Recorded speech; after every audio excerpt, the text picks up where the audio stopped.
That's a rant. Yeah, it is. Yeah, I mean, we could rant on and on, couldn't we? So £500,000 for a game.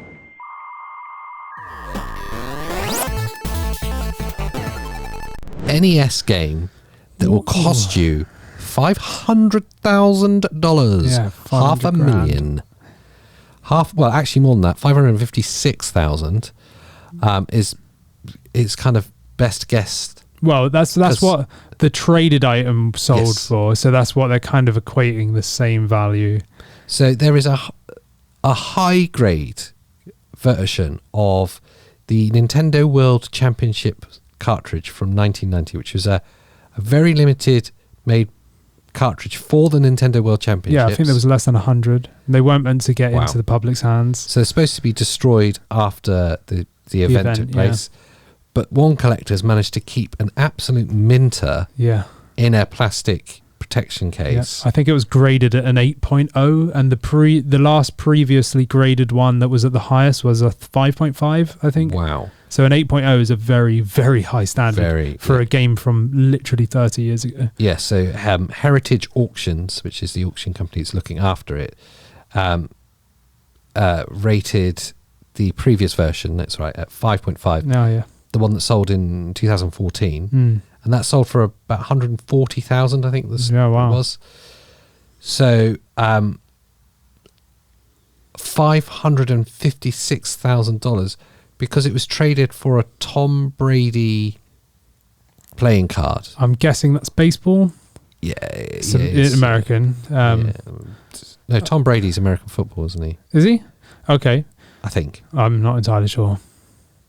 Sports in America don't tally up in my head. Go team sports. Yes. So unless it's Mario Golf or something like that. It was the mint Tom Brady 2000 Contenders rookie autographed collector's card, which sold for $556,000, and that's what this cartridge was swapped for. Yeah. So it could conceivably sell for more. Yeah, definitely. Or a lot less. True. Yeah, true. But a lot less. Yes. Yeah. Or it could be a lot more. Who knows? It could be the highest graded version out there. It almost certainly is, because, like you say, there was only around 100 made for this event. And then 30 years ago. Yeah, and when considering that a Mario cartridge sold for 660 grand, it's going to go for more. Then it could potentially go for more. It was a sealed in box though, that Mario. Yeah, Heritage Auction sold a copy of Super Mario Brothers for $660,000. That's insane. That's insane. So it could become the most expensive video game in history. Yeah. And the interesting thing is that although it's not actually a game at all. Yeah, it's not even like an actual... It's not like Super Mario Brothers. Yeah, you wouldn't... Once it's graded like that, there's no way you're taking it out of the box. No. Because you void the grade. Yeah. Do you know what I mean? Like, so once that's in there, that's it. That's a put in the vault jobby, that is. Yeah. So you were talking the other day about a certain other podcast that was talking about collecting games. Yes, yeah. And the values of certain games that they have. Yeah. And between us, we like to buy older games and play older games. Yeah. For me, it's not really about... It is about collecting, but I'm not so worried about the value of the collection. Yeah, same. I like having them. Yep. And I like the option of being able to play them if I want it. Yeah, it's kind of both, isn't it? It's like I have it physically because then that leads me into being able to play it. Yes. When I want. So I would always want, if I'm going to buy it, to play it. Yeah. At some point. That's why I bought that Samus Returns on 3DS. Yeah. You know, I've got a sealed copy. Yeah, the prices are skyrocketed right now, but I didn't buy that to leave it sealed. No. Like, unusually, if I get a sealed game, as soon as I open the post, I just unwrap it because then I have no guilt. Do you know what I mean? It's just like, I'm going to play that. I knew it was new. That's mine. Any sticky fingerprints are mine. Do you know what I mean? Like, so yes, my copies, I've to be honest, half my 3DS collection are sealed. Wow. Like literally half of all the games are sealed. And now are they sealed because you don't want to open them? Yeah, because because I haven't started playing them yet. Or just because you haven't got round to playing? Yeah, because I've got other stuff in the works. Yeah, so at some point you would happily open it. I've got games there that are years old and they're all sealed. I'm going to rip them over. It kind of saddens me with this kind of story, £500,000 games. All those people that were talking the other day about, I can't even remember what the title of the game was. No, I don't. Like 70 grand, and you're like, that's just stupid. Yeah, come on. Because obviously they're not going to open it. They're not going to play it because of the value of it. Yeah, they're just sitting on it. It's not what it was made for. No, exactly. And they're all going to rot out one day anyway. Yeah, it will stop working. It will corrode. Yeah, exactly. I mean, even discs have disc rot. Yeah. So, at some point they're going to stop being able to play it.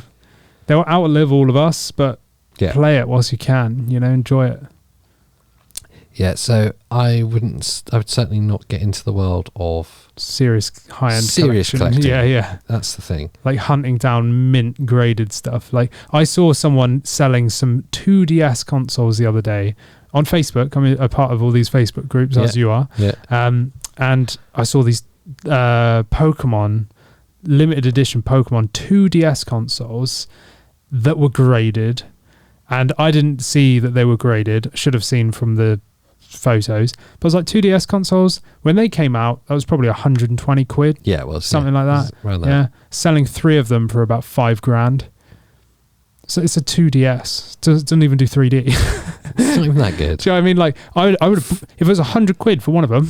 Damn right. I mean, even if it was 200 quid for one of them, probably.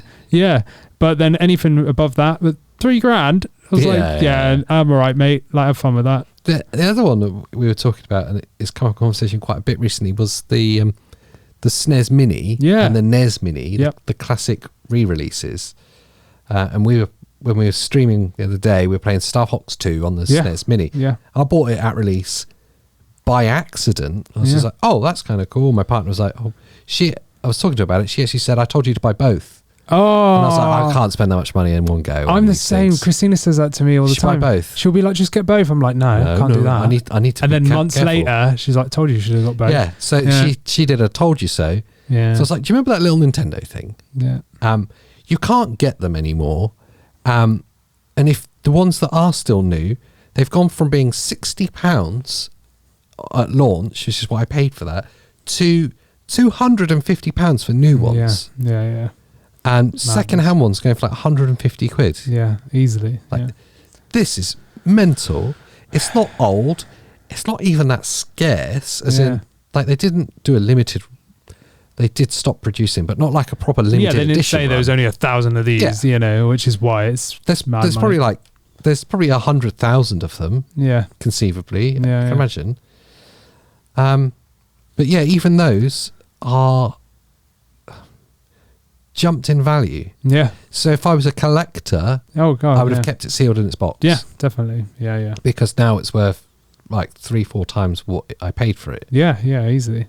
But where do you stop with that? Exactly. Yeah, you just have all these amazing games and never play anything. Yeah, and it's worth a huge amount of money, but I'm never going to sell it, so it's not actually worth anything. Exactly. I was just about to say that. Like, pointless. Value is subjective. Yeah. So totally pointless.